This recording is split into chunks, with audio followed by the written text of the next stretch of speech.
De ce mouvement de grève qui vient de se dérouler, on a un mouvement positif parce qu'aujourd'hui, tous les travailleurs étaient soudés, étaient unanimes avec les syndicats, en tout cas l'inter-syndical, étaient unanimes les salariés parce qu'aujourd'hui on a fait bloc parce que c'est des conditions de travail.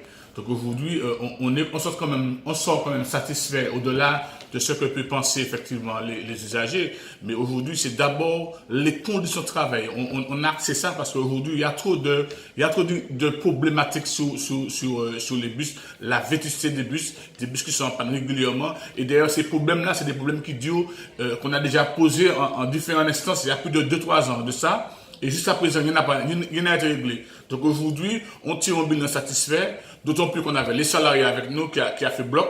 Donc aujourd'hui, on ne peut être que satisfait du résultat. Alors, deuxième question, quel est l'accord qui a été conclu et quelles sont les suites que vous envisagez? Alors l'accord qui a été conclu par rapport à ça, c'est effectivement de faire un calendrier de travail par rapport au bus qui a des infiltrations d'eau assez régulièrement. Donc on a plus d'une vingtaine de bus qu'on a planifié des travaux d'étanchéité dessus.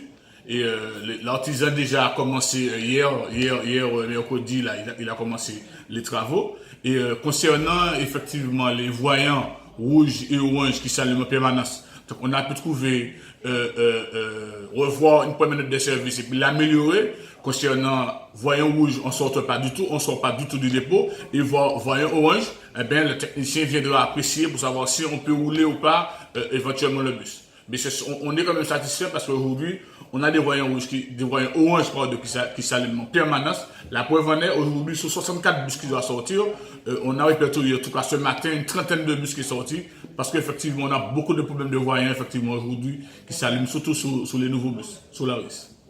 Que vous avez mis en place une commission de vigilance pour que l'employeur respecte ses obligations vis-à-vis du salarié. Tout à fait, on a mis en place une commission de vigilance pour qu'effectivement l'employeur, en tout cas, qu'on nous, effectivement, les syndicats reviennent assez souvent vers lui pour regarder si, en tout cas, il respecte ses engagements pris concernant les procédures et puis concernant effectivement l'engagement de pouvoir faire un calendrier sur la réparation des bus. Et l'autre point aussi, c'était le point sur les DAT, les fameux distributeurs automatiques de titres de transport, sur tout le couloir du TCSP. Aujourd'hui, sur une trentaine, on n'avait que 6 vraiment qui fonctionnent.